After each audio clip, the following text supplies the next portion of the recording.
목사이고 안케페스 전투 때 여기 나오겠습니다만 우리 중대장님 밑에서 소대장으로 근무했던 16세의 대한민국 병호 용사였습니다. 오늘 말씀의 간증 설교 제목은 기도의 힘이라고 이렇게 주고 데살로니가 5장 16, 17, 18절 말씀에 항상 기뻐하라, 쉬지 말고 기도하라, 용사의 감사라는 말씀을 생각하시면서 그 현장에서 오늘까지 앞에서 두 분만 제가 소개를 드리고 영상을 보신 다음에 또 잠깐 소개 말씀드리고 하나님께서 어떻게 그 전장터에서 역사하셨는가를 같이 공유하고 은혜받는 시간 되기를 소망합니다. 전투 기간은 4월 11일부터 26일까지 16일간이었고 전투 지역은 월남의 중부 지역을 장악하고 있는 우리나라 같으면 축풍령 고개 같은 중부 고지 지역 일원의 안케페스 지역에서 전투가 발발했습니다. 이 전투는 휴전 협정이 한참 진행되고 있는 71년, 72년도에 파리에서 평화협정이 월남과 월맹과 미군이 휴전 협정을 하고 있었어요. 그런데 그 휴전 협정을 하자고 하면서 한개 대공세를 이 안케 지역뿐만 아니라 월남 전역에 13개 사단 투입해서 은밀히 대공세를 했던 겁니다. 이 지역에 그래서 그 13개 정규 사단이 은밀히 월남 전역을 다 은밀히 접근해가지고 장악하고 있는 상태에서 4월 11일부터 4월 11일날 우리 안케페스 지역을 경계하고 있는 일중대 지역에 특공조가 침투해 왔어요. 그 특공조를 11일 새벽 4시에 전부 다 사살을 시켰어요. 그 다음에 4월 12일날 월남에서 월남 명호부대 기갑연대 수색군대가 그 지역이 저기 나타나는 걸 보니까 이상하다 해가지고 연대에서 바로 수색군대를 투입을 했습니다. 그런데 수색군대가 랜딩을 하자마자 바로 또 기습을 당해가지고 작전을 못 해버렸습니다. 4월 13일날 대대작전을 다시 펴기 위해서 우리 기갑연대 6중대가 천병중대로 이 지역에 들어갔습니다. 그런데 저기의 규모를 우리가 몰랐기 때문에 저기 적진에 바로 머리 위에 우리는 헬기로 UH-1에서 헬기로 한국부대에서 찍어준 랜딩 지점에 랜딩을 했는데 그것이 바로 적들이 다 이미 배치된 지역 머리 위로 우리는 떨어졌습니다. 그래서 그 시간으로 6일간의 고립 전투가 시작이 됩니다. 제가 여기 52년 전에 병호부대에서 간증을 했었고 또 방송을 통해서 간증했습니다. 52년 동안 지금 현역으로 있는 우리 명호부대의 장병들에게 이걸 나눴으면 좋겠다 하는 생각을 항상 품고 있다가 드디어 오늘에서 하나님께서 인도하셔서 여기까지 왔습니다. 도국이 부르면 명호는 간다는 아주 유명한 슬로건 아예 여러분들은 하나님이 부르면 명호는 간다. 수많은 회상을 기억을 하면서 잠이 오질 않았습니다. 공개부대는 수도 사단 명호부대였고 전투부대는 기강연대 1, 2, 3대대 연대 수색부대 전투지원중대 현재부대였습니다. 다음 직접전부대는 호병부대와 연술공군부대 129, 180 해비부대 이런 부대가 지원되고 월맹 정규군은 3사단 12연대 대대 편성부대였습니다. 정규군이었습니다. 이때 아부제가 전사가 173명, 부상이 400여 명, 아군 전과는 호병 사력으로 인한 전과까지 포함해서 약 750명, 개인하기 96정, 동호약이 13정도 전과를 전투했습니다. 다음 안케페스 대혈전이 세계적인 전술 기록에 기록된 그 이면에는 바로 72년도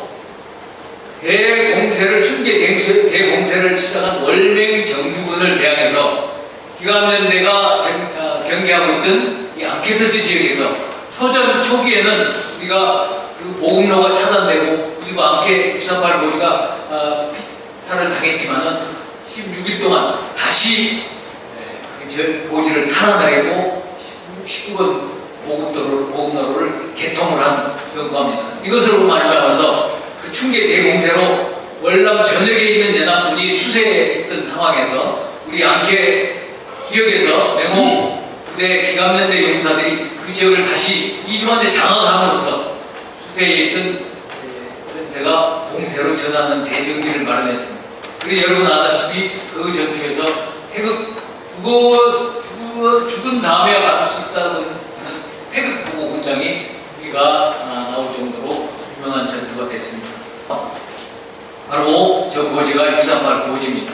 신원 여러분 보시기에 좌측 바닷가에서부터 중부 고지를 거쳐서 캄보디아 국경에 있는 플레이프 지역까지 연결되는 19번도로 우리 같으면 서울에서 부산 가는 주요 보급로가 월남에서는 동에서 서로 이렇게 연결된 그 도로가 차단이 됐습니다. 맨 앞에 승리고지라고 하는 고지가 적에게 피습을 당했고 그 뒤에 있는 고지들은 아군들이 경계하는 지역입니다.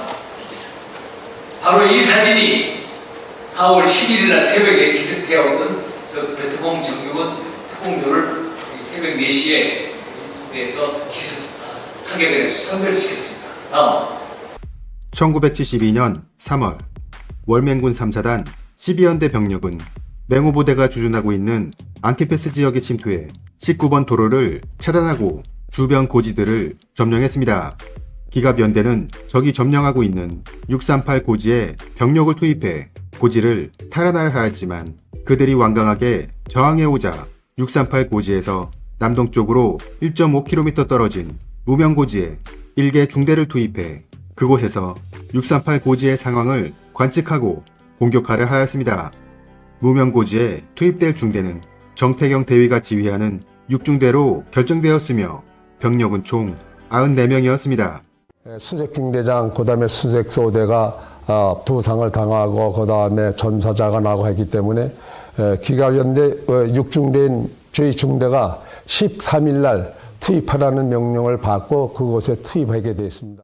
60일 포병대대에서 작전지역인 무명고지를 향해 238발의 포탄을 발사한 후 6중대의 전병소대인 2소대가 5대의 헬기에 나누어 타고 이륙을 실시합니다. 목표 지역에서 1번기와 2번기, 3번기가 무사히 랜딩에 성공하고 4번기가 랜딩을 실시하는 순간 인근 고지에서 적의 대공사격이 시작되었습니다. 따라서 나머지 헬기들은 착륙하지 못하고 귀환할 수밖에 없었으며 착륙에 성공한 2소대 일부 병력은 상계하여 적과 교전을 실시합니다. 이후 중대장을 포함한 나머지 병력들이 일부 착륙에 성공하긴 하였고 추가로 헬기들이 착륙을 시도하였으나 집중적인 대공사격에 미군 헬기 조종사가 사망하고 탑승 인원들도 큰 피해를 입었습니다. 당시 6중대 중대장이었던 정태경 대위는 대원들을 이끌고 350 고지로 향했습니다. 후방에서 적을 공격하라는 명을 받았기 때문입니다. 그런데 헬리콥터 착륙이 여의치 않았습니다. 그곳에 이미 북베트남 정규군이 매복해 있었습니다. 54명의 대원들이 3-4m 높이에서 배낭을 방패 삼아 뛰어내렸습니다. 거기 적이 없는 걸로 알고 랜딩을 했는데 적이 있어버려가지고 랜딩하자마자 막 사격을 받으니까 정신이 없었어요. 이렇게 목표 지역에 투입된 병력은 장교 4명과 병사 52명이었으며 바로 적과 교전을 실시한 아군은 이 중 6명이 전사하고 7명이 부상을 당했습니다. 중대장이 상황 파악을 해본 바 6중대의 북쪽과 남쪽 고지에는 이미 월맹군이 진지를 편성하고 있었고 6중대는 그들의 사이에 랜딩을 실시한 것이었습니다. 그 당시 살려달라고 애원하던 내 부하들을 같이 데리고 귀국하지 못한 게 지금도 못내 아쉽고요. 진짜 어떻게 적진 중앙에서 할 수가 없었습니다.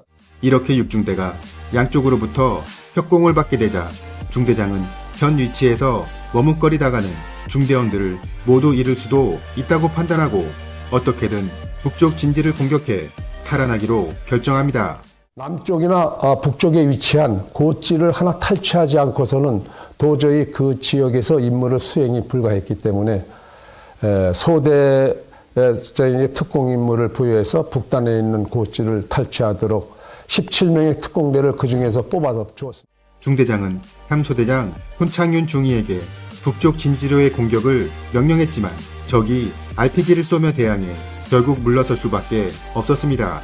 다음날 다시 공격을 실시한 6중대는 적 5명을 사살하고 드디어 북쪽 진지를 점령했습니다. 중대장은 중대원들에게 적의 진지를 다시 보수해 급변방어 진지를 구축하도록 명령했지만 적은 신속하게 박격포 사격을 가해왔으며 이 공격에 2명이 전사하고 3소대장과 관측장교가 부상을 당하는 피해를 입었습니다. 중대장은 급히 환자 후송용 헬기를 요청했지만 적의 대공 사격에 착륙하지 못하고 그냥 돌아가야 했습니다. 이렇게 헬기의 지원을 받지 못한 6중대는 탄약과 식량이 떨어지기 시작했으며 특히 물이 다 떨어졌기 때문에 중대원들은 심각한 갈증에 고통스러운 시간을 보내야 했습니다. 정신하라 이상. 그러니까 지금 저희 중대장님이 호텔에 와서 완전히 쓰러지셨습니다. 이대로 도저히 지휘를 못할 것 같으니까 우리를 구원해 주십시오. 알았다. 상처는 오는지 알리라 이상. 저희 부하들 좀 살려주십시오. 철수에게만 내주십시오. 결코 한 명사라도 다치지 않게 무사히 보내 자신이 있습니다. 알았다. 용기를 내서 조금만 참아라 이상.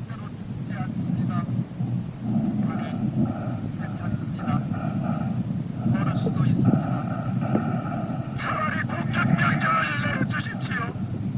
이대로 앉아서 죽기는 싫습니다. 비겁한 중대장이라는 불명예를 듣기 싫습니다.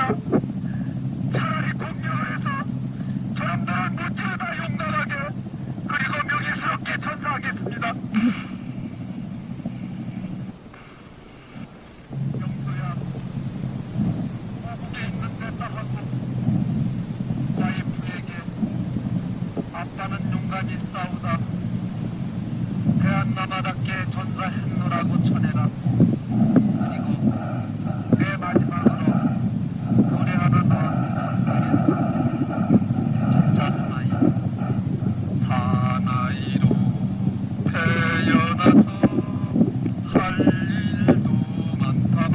야 정대. 야 조금만 좀 참아다오. 내가 곧 가수 나라를 지원할 테다 이상. 부상당한 병사들은 물을 주지 못할 바에는 빨리 한 방에 쏴서 빨리 죽게 해달라 뭐 그렇게 애원하는 병사도 있었고. 상황이 이렇게 되자 연대장은 고립된 6중대를 구출하기 위해 5중대를 투입하기로 결정합니다. 5중대는 적의 대공 사격 때문에 6중대 지역에 바로 투입될 수는 없고 인근 390 고지에 있는 적을 섬멸하고 그곳을 통해 6중대를 철수시키기로 계획했습니다.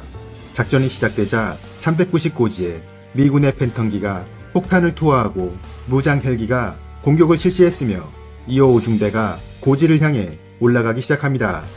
하지만 390 고지를 점령하는 것도 쉽지 않았습니다. 적의 완강한 저항에 5중대원의 피해가 늘어나기 시작했고 여기에 점차 탄약까지 떨어지게 되면서 어려움이 가중되었습니다. 마음이 급한 연대장은 5중대에게 공격을 독촉했지만 전황에 큰 진전은 없었습니다. 그 사이 고립된 6중대원을 위해 물 보급이 시도되었습니다. 105mm 장약통에 물을 담아 헬기로 투하했는데 일부는 바위에 떨어져 산산조각 났지만 그나마 2통의 물은 보급받을 수 있었습니다. 자신의 오줌에 커피를 타서 마시며 버티고 있던 중대원들에게 이렇게 투하된 물은 생명수와도 같았습니다. 당시 UH-1 헬기는 미군이 전적으로 운용하고 있었기 때문에 한국군이 요청한다 하더라도 잘 지원해주지 않았고 대공 사격이 이루어지는 위험 지역에는 미군 조종사들이 잘 들어가려 하지 않았습니다.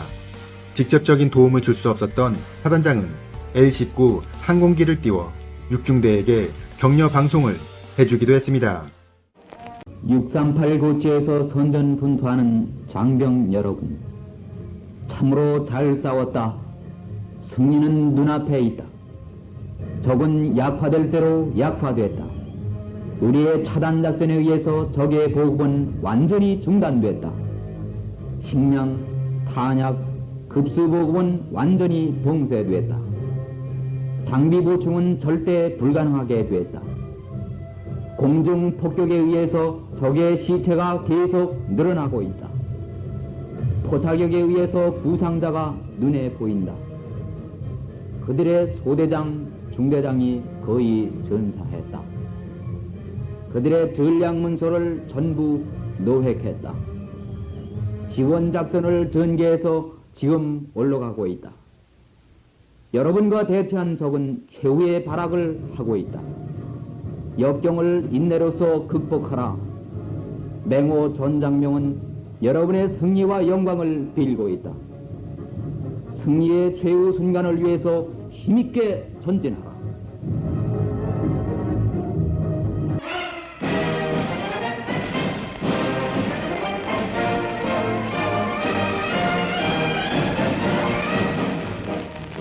혈전 속에 밤을 세운 맹호용사 여러분, 여러분의 끈질긴 투지와 공격 앞에 적은 기진맥진해 있다.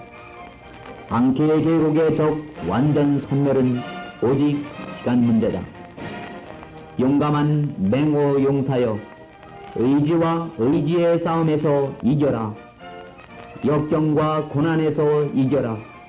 전진과 돌격으로 적을 무찔러라. 비겁은 우리의 적이다. 용감한 전진 속에 참다운 삶과 영광이 있다. 승리의 영광된 역사는 여러분의 피와 땀을 요구한다. 계속 전진하라. 최후의 승리는 여러분의 것이다. 혈전 속에 6389지를 점령한 맹호용사 여러분, 여러분의 끈질긴 투지와 용감한 공격 앞에 적은 드디어 굴복했다. 8월 7기의 성상을 통하여 최대의 결전을 보였던 앙케의 요새지 6389지는 여러분의 피와 땀의 결정으로 세계 전사의 빛날 새 역사를 창조했다. 용감한 맹호용사 여러분, 끈질긴 투지와 인내로 역경과 고난과 혈투를 극복했다. 승리의 영광에 찬 이 순간을 길이 기억하라. 최후의 일가까지 싸워서 이겼다는 여러분의 비장한 결의는 오늘의 승리를 갖게 했다. 강하다 맹호 영웅들이여, 고국의 가족들은 여러분의 승리를 축복하고 있다.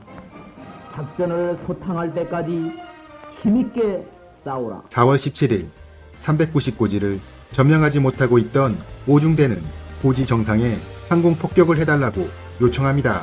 하지만 사단에서는 적이 야군과 근접해 있어 위험하다는 이유로 거부했는데 오 중대장은 충분한 안전 조치를 취할 테니 폭격을 해달라고 재차 요청합니다.